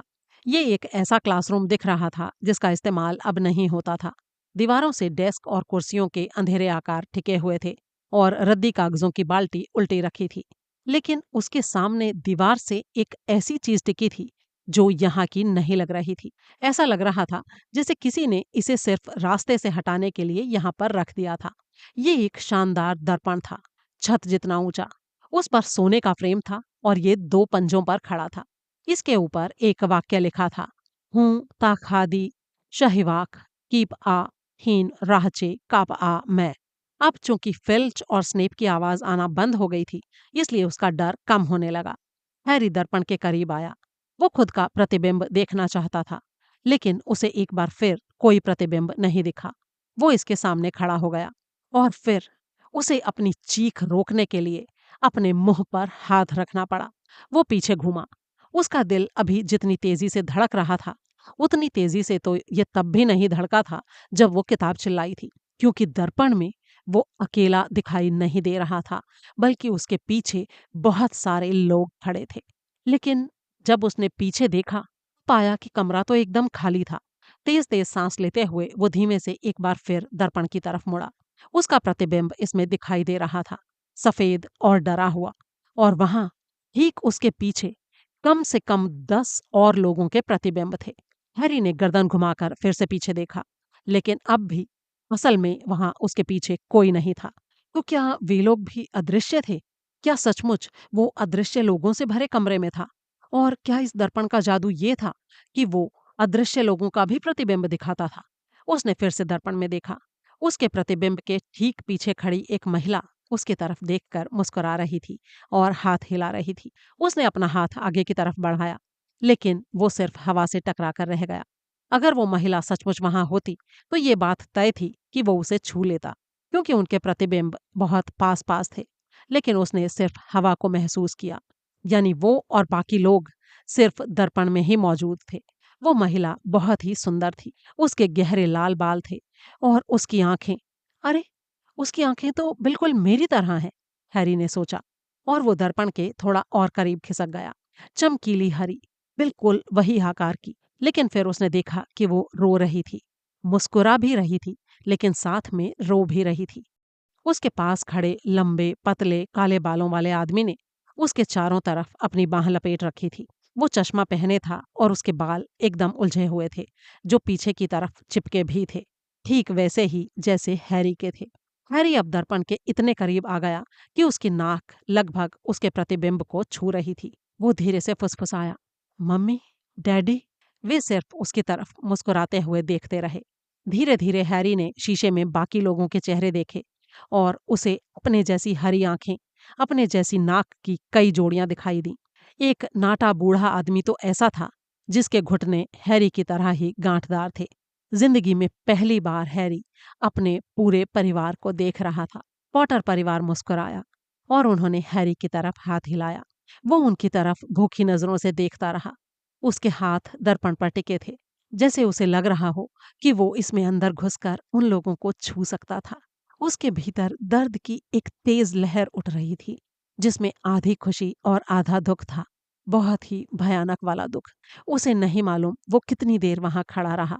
वो प्रतिबिंब गायब नहीं हुए और वो उनको देखता रहा, एकटक देखता रहा, जब तक कि दूर से आती एक आवाज उसे फिर से होश में नहीं ले आई। अब वो यहाँ पर और नहीं रुक सकता। उसे अपने बिस्तर पर वापस जाना चाहिए। उसने अपनी माँ के चेहरे से अपनी नजरें हटाईं और फुसफुसाया, मैं फिर आऊंगा मम्मा, और तेजी से कमरे से बाहर निकल गया। भाग 4। तुम मुझे भी तो जगा सकते थे, रॉन ने चिढ़े स्वर में कहा। तुम आज रात मेरे साथ चल सकते हो रॉन। मैं दोबारा वहां जाऊंगा। मैं तुम्हें वो दर्पण दिखाना चाहता हूँ। हाँ, मैं भी तुम्हारे मम्मी डैडी को देखना चाहूंगा, रॉन ने उत्सुकता से कहा। और मैं तुम्हारे परिवार को देखना चाहूंगा, पूरे वीजली परिवार को। तुम मुझे अपने बाकी भाई और सब लोग दिखा सकते हो। अरे, मेरे परिवार से तो तुम कभी भी मिल सकते हो हैरी। बस गर्मियों में मेरे घर पर आ जाओ। वैसे हो सकता है शायद ये दर्पण सिर्फ उन्हीं लोगों को दिखाता हो जो मर चुके हैं। हालांकि फ्लमेल का पता न लग पाना बड़ी बुरी बात रही। अच्छा, थोड़ा सा बेकन या कोई और चीज तो ले लो। तुम कुछ खा क्यों नहीं रहे हो? हैरी से कुछ भी खाते नहीं बन रहा था। उसने अपने मम्मी डैडी को देखा था और आज रात वो उन्हें दोबारा देखने जा रहा था। फ्लमेल को तो वो लगभग भूल ही चुका था। ये काम अब उसे उतना इम्पोर्टेंट नहीं लग रहा था। अब उसे कोई फर्क नहीं पड़ता था कि वो 3 सिर वाला कुत्ता किस चीज की रखवाली कर रहा था, और अगर स्नेप उसे चुरा भी ले तो भी क्या ही फर्क पड़ने वाला था। रॉन ने उसे ध्यान से देखा और कहा, तुम ठीक तो हो हैरी? तुम बड़े अजीब से दिख रहे हो। भाग 5। हैरी को सबसे ज्यादा डर इस बात का था कि वो दर्पण वाले कमरे को शायद दोबारा ना ढूंढ पाए। चूंकि चोगे में रॉन भी लिपटा था, इसलिए पिछली रात की तुलना में उसे धीमा चलना पड़ रहा था। उन्होंने लाइब्रेरी से हैरी के रास्ते को खोजने की कोशिश की और वे लगभग 1 घंटे तक अंधेरे गलियारों में भटकते रहे। अरे, ठंड के मारे मेरी तो कुल्फी जमी जा रही है हैरी। दर्पण को छोड़ो और वापस चलते हैं। नहीं रॉन, मैं जानता हूँ यहीं कहीं पर है। फिर वे एक लंबी जादूगरनी के भूत के पास से गुजरे जो दूसरी दिशा में जा रही थी, लेकिन उसके अलावा उन्हें कोई और नहीं दिखा। जब रॉन कराह रहा था कि उसके पैर ठंड के मारे सुन्न होने लगे थे, तभी हैरी को वो कवच नजर आया। अरे, यही है, बस यहीं। हाँ, आओ जल्दी। उन्होंने दरवाजा खोलने के लिए उसे धक्का दिया। हैरी ने अपने कंधों से चोगा हटाया और दर्पण की तरफ भागा। उसका परिवार वहीं पर था। उसके मम्मी डैडी उसे देखते ही खुशी से मुस्कुराए। देखा रॉन? हैरी फुसफुसाया। मुझे तो कुछ नहीं दिख रहा, रॉन ने जवाब दिया। अरे, ध्यान से देखो, कितने सारे लोग हैं, देखो जरा। लेकिन मुझे तो सिर्फ तुम दिख रहे हो हैरी। अच्छा, जरा ठीक से देखो, जहां मैं खड़ा हूं वहां आकर देखो। हैरी एक तरफ हट गया। चूंकि अब रॉन दर्पण के सामने खड़ा हो गया था, इसलिए अब हैरी को अपना परिवार नहीं दिख रहा था। उसे सिर्फ ऊनी पायजामा पहने रॉन दिखाई दे रहा था। रॉन अपने प्रतिबिंब को मंत्रमुग्ध नजरों से एकटक निहार रहा था। मेरी तरफ देखो हैरी, क्या तुम अपने सारे परिवार को अपने चारों तरफ खड़े देख सकते हो रॉन? अरे नहीं, मैं अकेला हूँ, लेकिन मैं एकदम अलग हूँ। मैं थोड़ा बड़ा हो गया हूँ और मैं हेड बॉय हूँ। क्या? अरे हैरी, मैं उस तरह का बैज लगाए हूँ जैसा बिल लगाया करता था। मेरे हाथ में हाउस कप है और क्विडिच कप भी है। मैं क्विडिच का कैप्टन भी हूँ। रॉन ने इस अद्भुत दृश्य से अपनी नजरें हटाते हुए हैरी की तरफ रोमांचित भाव से देखा। क्या तुम्हें ये लगता है हैरी कि ये दर्पण भविष्य दिखाता है? अरे, भविष्य कैसे दिखा सकता है रॉन? मेरा परिवार तो मर चुका है। अच्छा, मुझे एक बार और देखने दो। नहीं हैरी, तुमने कल पूरी रात इस दर्पण को देखा है। मुझे थोड़ी देर और देखना है।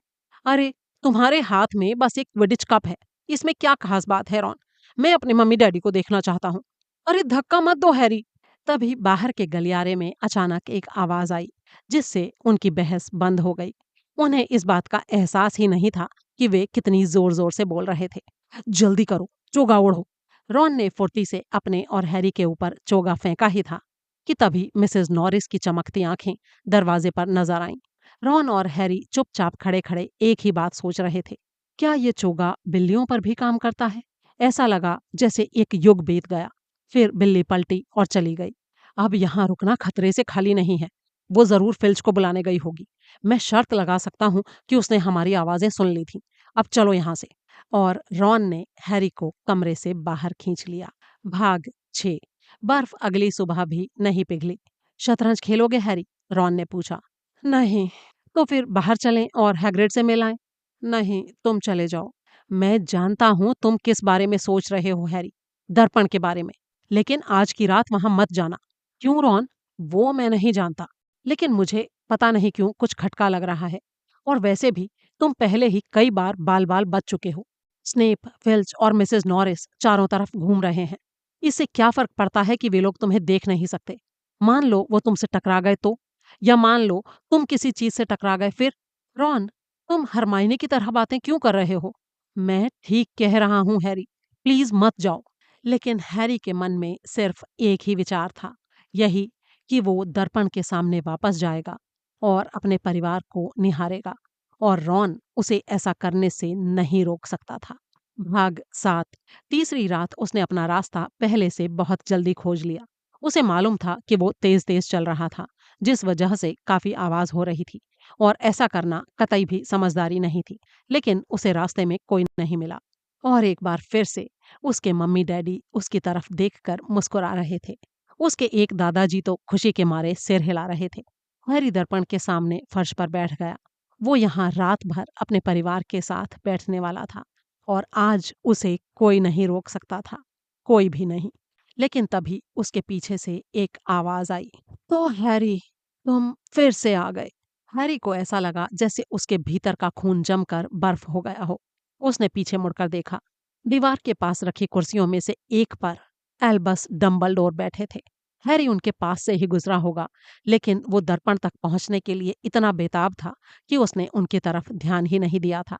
मैं आपको देख नहीं पाया सर। अजीब बात है हैरी। लगता है अदृश्य होने से तुम्हारी आंखें कमजोर हो गई हैं, डंबलडोर ने कहा। और हैरी को ये देखकर राहत मिली कि वो मुस्कुरा रहे थे। तो हैरी, डंबलडोर ने कहा, और वे भी कुर्सी से उतरकर हैरी के पास फर्श पर बैठ गए। तुमसे पहले इसे देखने वाले सैकड़ों लोगों की तरह ही तुम पर भी शहीवाग के दर्पण ने जादू कर दिया है। मैं नहीं जानता था कि इसका नाम शहीवाग का दर्पण है सर। लेकिन मुझे उम्मीद है कि अब तक तुम्हें ये एहसास जरूर हो गया होगा कि ये दर्पण क्या करता है। ये मुझे मेरा परिवार दिखाता है सर। और रॉन को ये दिखाता है हैरी कि वो हेड बॉय बन गया है। आपको कैसे मालूम सर? मुझे अदृश्य होने के लिए किसी चोगे की जरूरत नहीं है हैरी। अब क्या तुम ये अंदाजा लगा सकते हो कि शहीवाग का दर्पण हम सबको क्या दिखाता है? हैरी ने अपना सिर इनकार में हिलाया। मैं तुम्हें थोड़ा समझा देता हूँ हैरी। दुनिया का सबसे सुखी आदमी शहीवाग के दर्पण का प्रयोग किसी आम दर्पण की तरह कर सकता है। यानी कि जब वो इसमें देखेगा तो इसमें उसे अपना बिल्कुल वही रूप दिखेगा जो उसका असली रूप है। क्या इस बात से तुम्हें इसे समझने में कुछ मदद मिली? हैरी ने सोचा, फिर धीमे से कहा, यानी ये हमें हमारी ख्वाहिश दिखाता है, चाहे हमारी ख्वाहिश जो भी हो। डंबलडोर ने शांति से कहा, तुम्हारी बात सही भी है हैरी और गलत भी। ये हमें हमारे दिल की सबसे प्रबल, सबसे गहरी ख्वाहिश दिखाता है। ना उससे अधिक, ना उससे कम। तुम अपने परिवार से कभी नहीं मिले, इसलिए तुम उन्हें अपने चारों तरफ खड़ा देखते हो।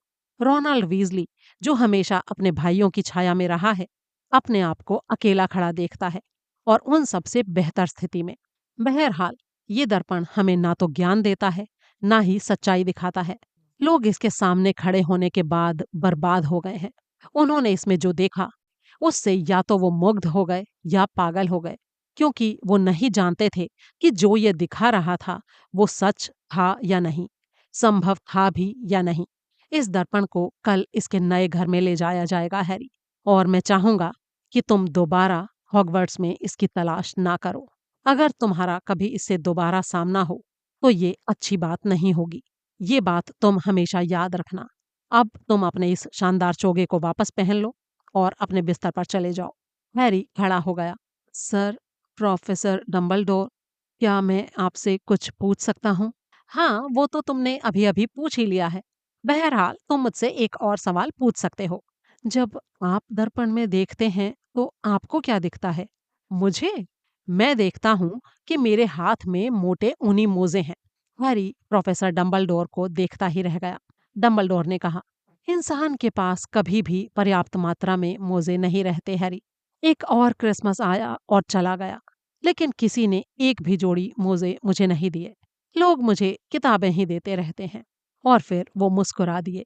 जब हैरी अपने बिस्तर में गया, तब जाकर उसे ये एहसास हुआ कि प्रोफेसर डंबलडोर शायद पूरी तरह से सच नहीं बोल रहे थे। लेकिन स्कैबर्स को अपने तकिए से दूर हटाते हुए उसने सोचा कि आखिर उसने एक बहुत ही पर्सनल सवाल भी तो उनसे पूछ लिया था। अध्याय 13। निकोलस फ्लमेल। डंबलडोर ने हैरी को ये समझा दिया था कि वो दोबारा शहवाग के दर्पण की तलाश में ना जाए, और इसलिए क्रिसमस की बची हुई छुट्टियों में अदृश्य चोगा उसके संदूक में नीचे ही पड़ा रहा। हैरी सोच रहा था कि काश इतनी ही आसानी से वो दर्पण में देखी बातों को भी भूल सकता, लेकिन वो भूल नहीं पाया। उसे बुरे सपने आने शुरू हो गए, जिनमें वो बार बार देखता था कि उसके माता पिता हरी रोशनी के धमाके में गायब हो रहे हैं, जबकि कोई आदमी तेज आवाज में हंस रहा है। जब हैरी ने रॉन को इन सपनों के बारे में बताया तो उसने कहा, देखा, डंबलडोर सही कहते थे, वो दर्पण किसी को भी पागल कर सकता है। हरमाइनी स्कूल शुरू होने के एक दिन पहले आई और उसने इन घटनाओं को एक अलग ही नजरिए से देखा। एक तरफ तो वो ये सोचकर दहशत में थी कि हैरी 3 रातों तक लगातार बिस्तर से बाहर निकलकर पूरे स्कूल में घूमता रहा। अगर फिल्च ने उसे पकड़ लिया होता तो। और दूसरी तरफ वो निराश थी कि हैरी को कम से कम ये तो पता लगा लेना चाहिए था कि निकोलस फ्लमेल कौन था। उन्हें अब ये उम्मीद नहीं थी कि वे लाइब्रेरी की किसी किताब में फ्लमेल का नाम खोज पाएंगे। वैसे हैरी को अब भी यकीन था कि उसने ये नाम कहीं पर पढ़ा था। एक बार स्कूल शुरू हो गए तो वे ब्रेक के दौरान 10 मिनट तक किताबें छानने के काम में फिर से जुट गए। हैरी के पास तो बाकी दोनों से भी कम समय था, क्योंकि क्विडिच की प्रैक्टिस एक बार फिर शुरू हो गई थी। वुड इस बार टीम से पहले से बहुत ज्यादा मेहनत करवा रहा था। अब बर्फ गिरने के बजाय बारिश हो रही थी, लेकिन लगातार हो रही बारिश भी वुड के उत्साह को ठंडा नहीं कर पाई। वीजली भाई शिकायत कर रहे थे कि वुड पागल हो गया है, लेकिन हैरी वुड के पाले में था। अगर वे मेहनतकश के खिलाफ अपना अगला मैच जीत लेते हैं तो वे 7 साल में पहली बार हाउस चैंपियनशिप में नाग शक्ति से आगे निकल जाएंगे। कड़ी मेहनत करने के पीछे जीतने की इच्छा तो थी ही। इसके अलावा हैरी ने पाया कि जब प्रैक्टिस के बाद वो थक कर सोता था तो उसे बुरे सपने कम आते थे। फिर एक दिन जब मौसम बहुत ज्यादा गीला और मैदान कीचड़ से भरा था, तब प्रैक्टिस के दौरान वुड ने टीम को एक बुरी खबर सुनाई।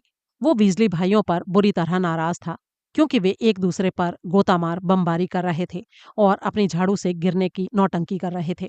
वो चिल्लाया, मस्ती मत करो तुम दोनों, तुम्हारी ऐसी ही हरकतों की वजह से हम मैच हारेंगे।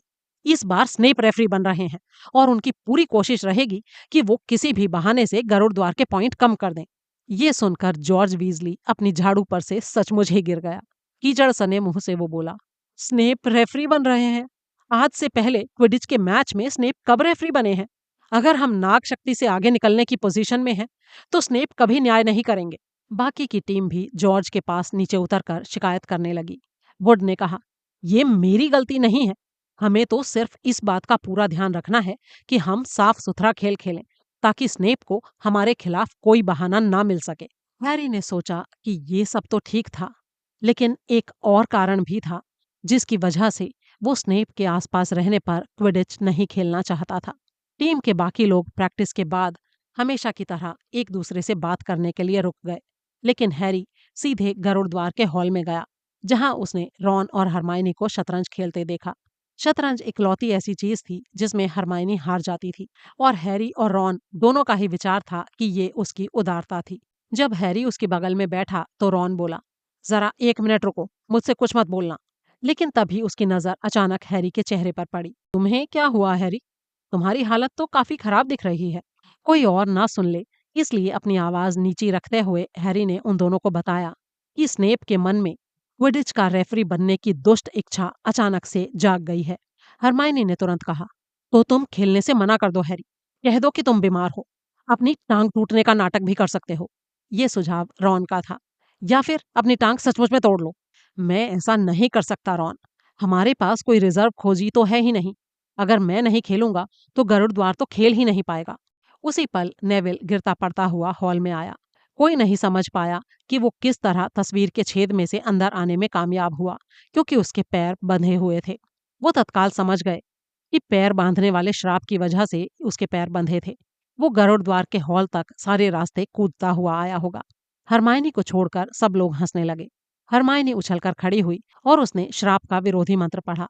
नेविल के पैर खुलकर अलग हो गए और वो अपने पैरों पर खड़ा हो गया, हालांकि वो अब भी कांप रहा था।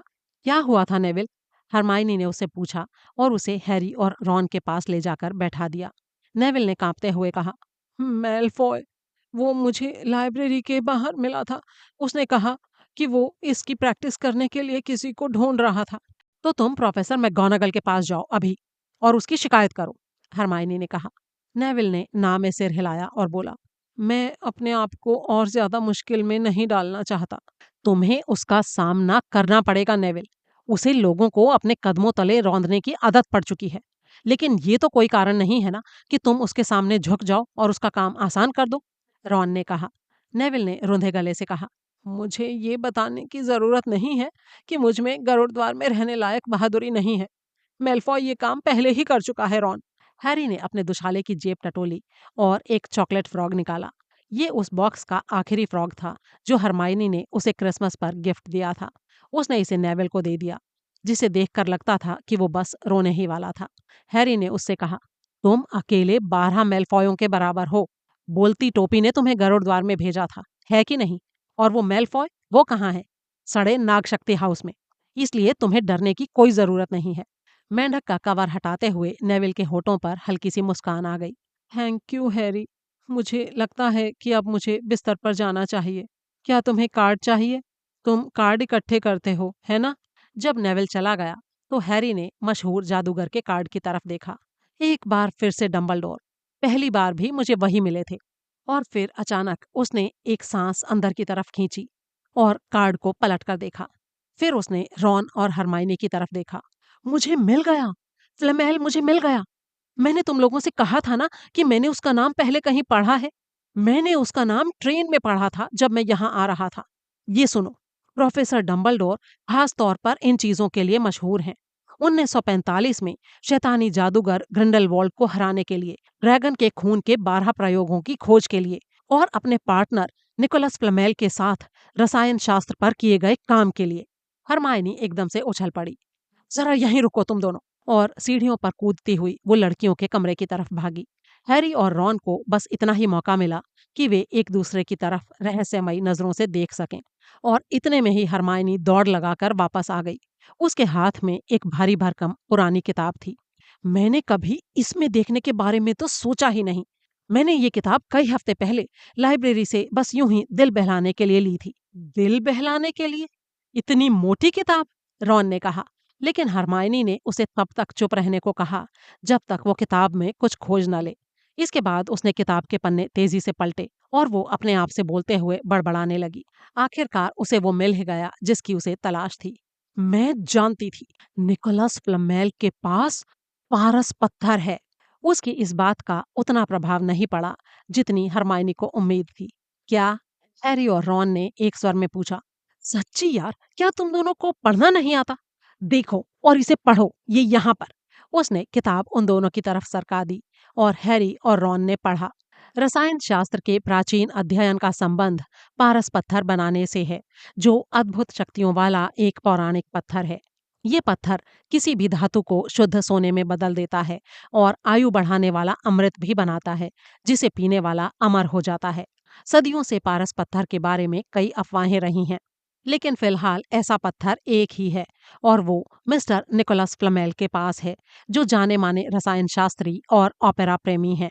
मिस्टर फ्लमेल, जिन्होंने पिछले साल अपना 665वां जन्मदिन मनाया है, डेवन में अपनी पत्नी पेरेनिल के साथ शांत जीवन बिता रहे हैं, जो 658 साल की हैं।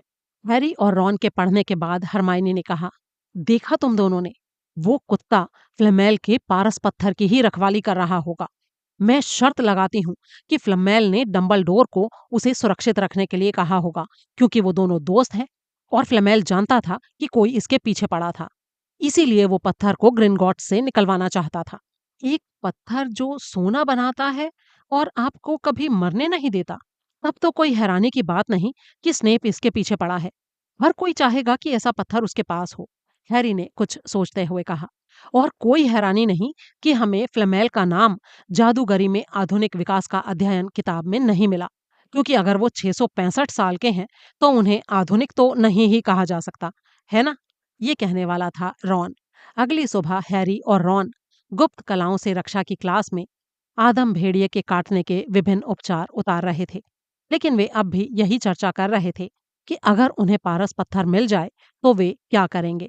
जब रॉन ने ये कहा कि वो अपनी खुद की क्विडिच टीम खरीदेगा, तब जाकर हैरी को स्नेप और आने वाले मैच की याद आई। उसने रॉन और हरमाइनी से कहा, मैं ये मैच खेलूंगा। अगर मैं नहीं खेला तो नाग शक्ति के लोग सोचेंगे कि मैं स्नेप का सामना करने से डर रहा हूं। मैं उन्हें बता दूंगा, और अगर हम जीत जाते हैं तो उनके चेहरों से मुस्कान उड़ जाएगी। हाँ, बशर्ते वो लोग तुम्हें पिच से ही ना उड़ा दें, हरमाइनी ने कहा। भाग 2।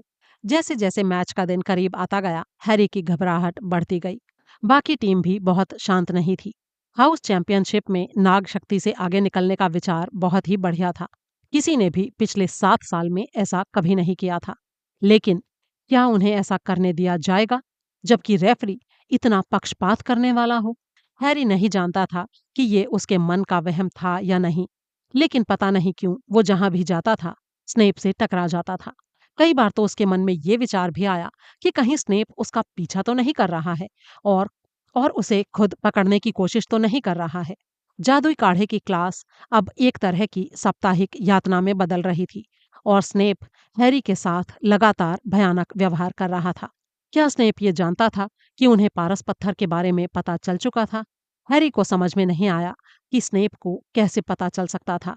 लेकिन पता नहीं, कई बार उसे ये भयानक सा एहसास होता था कि शायद स्नेप उसके मन की बातें पढ़ सकता था। भाग 3।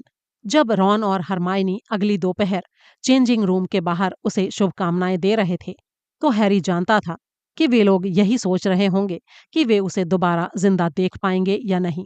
अब आप इसे सांत्वना देने वाला विचार तो नहीं ही कह सकते।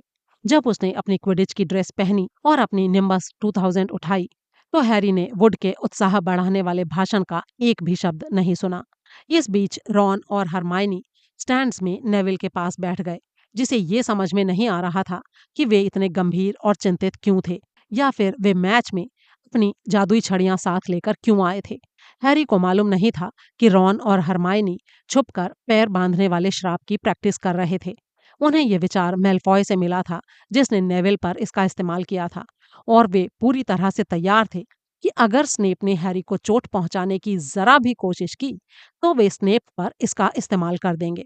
हरमाइनी बुदबुदाई, भूलना मत, इसका मंत्र है लोकोमोटर मॉर्टिस। हाँ हाँ, मैं जानता हूँ, बार बार मत बताओ, रॉन ने कहा। चेंजिंग रूम में वुड हैरी को एक तरफ ले जाकर बोला, मैं तुम पर प्रेशर नहीं डालना चाहता पॉटर, लेकिन आज हमारे लिए गोल्डन स्निच को जल्दी पकड़ना जितना जरूरी है उतना पहले कभी नहीं था। इससे पहले कि स्नेप मेहनतकश हाउस को ज्यादा फायदा पहुंचा पाए, खेल ही खत्म कर देना। तभी फ्रेड वीजली ने दरवाजे से बाहर झांकते हुए कहा, पूरा स्कूल यहाँ पर है, यहाँ तक कि कसम से डम्बलडोर भी मैच देखने आए हैं। हैरी का दिल खुशी से कुलांचे भरने लगा। डम्बलडोर! वो दौड़कर दरवाजे तक गया ताकि अपनी आंखों से डम्बलडोर को देख सके। फ्रेड सच बोल रहा था। डम्बलडोर की सफेद दाढ़ी पहचानने में किसी से गलती नहीं हो सकती थी। हैरी को इतनी राहत मिली कि उसका मन किया वो जोर से ठहाका मारकर हंसे। अब वो एकदम सुरक्षित था। अगर डम्बलडोर देख रहे थे तो स्नेप ऐसी कोई हरकत करने की हिम्मत नहीं कर सकता था जिससे हैरी को जरा भी चोट पहुंचे। और शायद इसीलिए जब टीमें पिच पर पहुंची तो स्नेप बहुत गुस्से में दिख रहा था। ये बात रॉन ने भी ताड़ ली। उसने हरमाइनी से कहा, मैंने स्नेप को इतना सड़ा मुंह बनाते कभी नहीं देखा। अरे, खेल शुरू हो गया। आउच! किसी ने रॉन के सिर में पीछे से कुछ चुभाया था। ये मेलफॉय था। अरे सॉरी वीजली, तुम मुझे दिखे ही नहीं। मेलफॉय क्रैब और गॉयल की तरफ देखकर दांत निकाल रहा था। मैं सोच रहा हूँ वीजली कि इस बार पॉटर कितनी देर अपनी झाड़ू पर टिका रह पाएगा। कोई शर्त लगाना चाहता है इस पर? तुम लगाओगे वीजली? रॉन ने कोई जवाब नहीं दिया।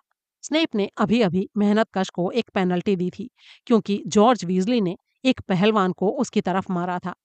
हरमायनी, जिसकी सारी उंगलियां उसकी गोद में गुंथी हुई थीं, लगातार हैरी को देख रही थी, जो किसी बाज की तरह मैदान के चारों तरफ चक्कर लगा रहा था और सुनहरी गेंद की तलाश कर रहा था।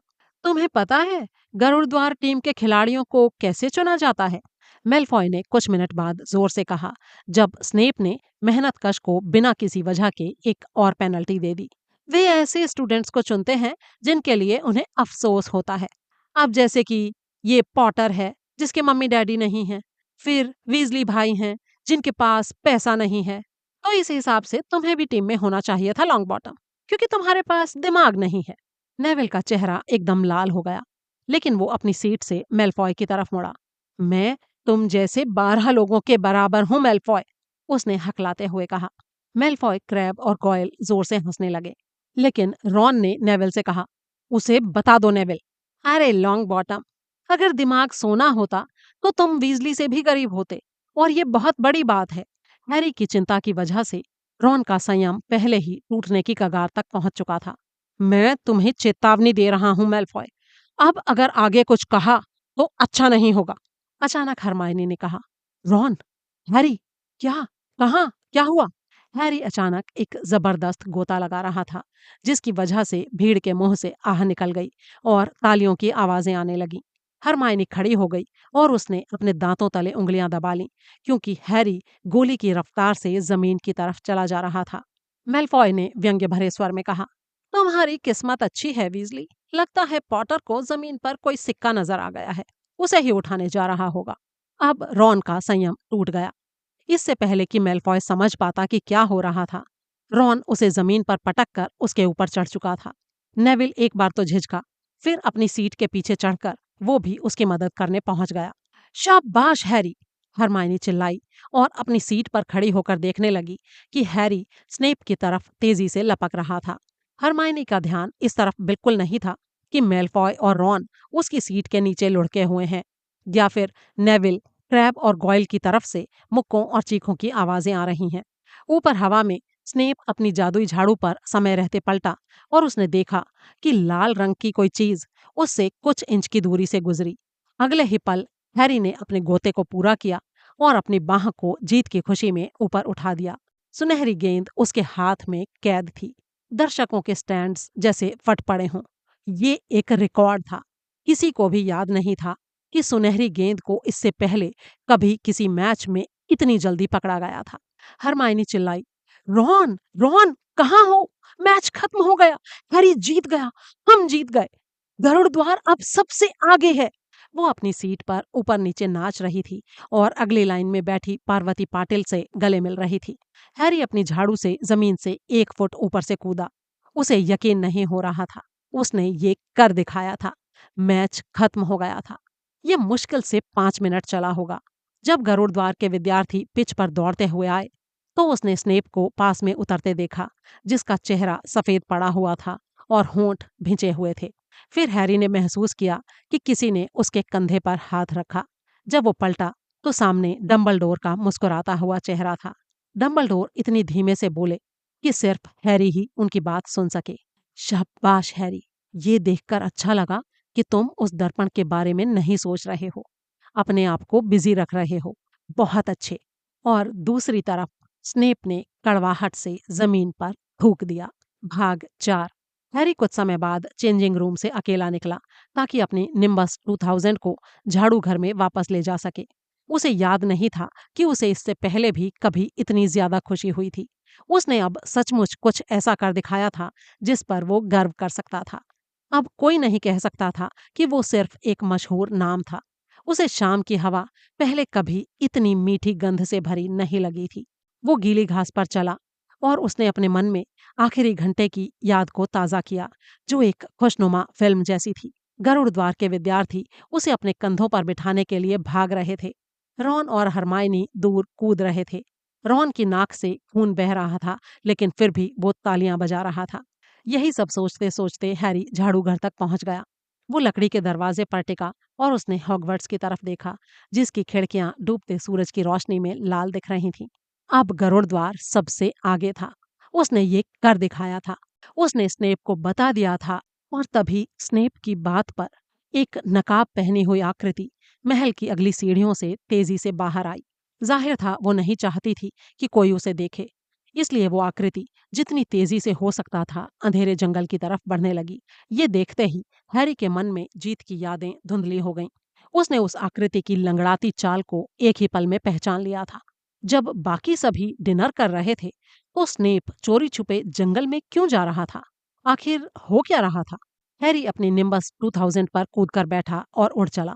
महल के ऊपर चुपचाप उड़ते हुए उसने देखा कि स्नेप करीब करीब दौड़ते हुए जंगल में घुस रहा था। वो भी उसके पीछे चल दिया। पेड़ इतने घने थे कि उसे ये नहीं दिखा कि स्नेप कहाँ गया। हैरी एक निश्चित दायरे में उड़ता रहा, फिर नीचे की तरफ आया और पेड़ों की सबसे ऊपरी शाखाओं को छूता रहा जब तक कि उसे आवाजें सुनाई नहीं दी। वो उन आवाजों की तरफ उड़ा और बिना हलचल किए उतरकर एक बड़े पेड़ पर बैठ गया और अपनी जादुई झाड़ू को कसकर पकड़े रहा। वो पत्तियों के बीच से देखने की कोशिश कर रहा था। नीचे छायादार खुली जगह में स्नेप खड़ा था, लेकिन वो अकेला नहीं था। क्विरल भी वहां पर था। हैरी क्विरल के चेहरे के भाव को तो नहीं देख सकता था, लेकिन वो पहले से भी बुरी तरह हकला रहा था। हैरी ने ये सुनने के लिए अपनी सारी ताकत लगा दी कि उन दोनों के बीच क्या बात हो रही थी। न, न, नहीं जानता कि आप मुझसे यहाँ क्यों मिलना चाहते थे, सेवेरस। मैंने सोचा कि हमारा छुपकर मिलना ही बेहतर होगा। विद्यार्थियों को पारस पत्थर के बारे में मालूम नहीं होना चाहिए, है ना? स्नेप ने बर्फीली आवाज में कहा। हैरी आगे झुका। क्विरल कुछ बुदबुदा रहा था। स्नेप ने उसे बीच में टोका। क्या तुम्हें पता चल गया कि हैग्रिड के कुत्ते को कैसे पार करना है? परंतु सेवेरस, मैं तो। तुम मुझे अपना दुश्मन तो नहीं ही बनाना चाहोगे क्विरल। मैं नहीं जानता कि आपका क्या मतलब। तुम बहुत अच्छी तरह जानते हो क्विरल कि मेरा क्या मतलब है। तभी एक उल्लू तेजी से चीखा और हैरी चौंक कर पेड़ पर से करीब करीब गिर पड़ा। लेकिन समय रहते ही उसने अपने आप को संभाल लिया। जब स्नेप कह रहा था, तुम्हारे ये तंत्र मंत्र, मैं इंतजार कर रहा हूँ। परंतु मैं नहीं। ठीक है, हम जल्दी ही एक बार फिर मिलेंगे। तब तक तुम अच्छी तरह से सोच विचार कर लेना और ये फैसला कर लेना कि तुम्हारी वफादारी किसके साथ है। फिर उसने चोगे को अपने सिर पर डाला और वहां से चल दिया। अब करीब करीब पूरी तरह से अंधेरा हो चुका था, लेकिन हैरी साफ देख सकता था कि क्विरल अब भी चुपचाप वहां खड़ा था, जैसे कोई पत्थर की मूर्ति बन गया हो। भाग 6। हरमाइनी जोर से चिल्लाई, हैरी, तुम कहाँ थे? रॉन भी चिल्लाया, हम जीत गए हैरी, तुम जीत गए और हम सब जीत गए। और मैंने मेलफॉय की आंख को काला कर दिया और नेविल ने क्रैब और गॉयल से अकेले ही निपटने की कोशिश की। नाग शक्ति को मजा चखाने में अब क्या कसर बाकी रह गई है बोलो? हॉल में सब तुम्हारा इंतजार कर रहे हैं, हम पार्टी कर रहे हैं। फ्रेड और जॉर्ज किचन से कुछ केक और बाकी सामान चुरा लाए हैं। हैरी ने हाँफते हुए कहा, ये सब अभी रहने दो, चलो हम किसी खाली कमरे में चलते हैं। कुछ भी करने से पहले मेरी बात सुन लो। हैरी ने सबसे पहले ये पक्का किया कि कमरे के अंदर पीव्स तो नहीं है। फिर उसने दरवाजा बंद कर लिया। इसके बाद हैरी ने उन्हें वो सब बताया जो उसने देखा और सुना था। तो इसका मतलब हम सही थे, वो पारस पत्थर ही है और स्नेप क्विरल को मजबूर कर रहा है कि उसे हासिल करने में वो उसकी मदद करे। स्नेप ने पूछा कि क्या क्विरल जानता था कि फ्लफी को कैसे पार किया जाए, और उसने क्विरल से तंत्र मंत्र के बारे में भी कुछ कहा। मुझे लगता है कि फ्लफी के अलावा भी बहुत सारी चीजें उस पत्थर की रखवाली कर रही हैं। बहुत से जादू मंत्र होंगे और शायद क्विरल ने भी गुप्त कलाओं से रक्षा के लिए कुछ जादू किया होगा जिसे स्नेप को तोड़ना होगा। हरमाइनी ने आतंकित होकर कहा, तो तुम्हारा मतलब है कि पत्थर तभी तक सुरक्षित है जब तक क्विरल स्नेप के सामने घुटने नहीं टेक देता? रॉन ने एक ठंडी सांस ली और कहा, तब तो उसके बचने का कोई चांस नहीं। अगले मंगलवार से पहले ही वो जा चुका होगा।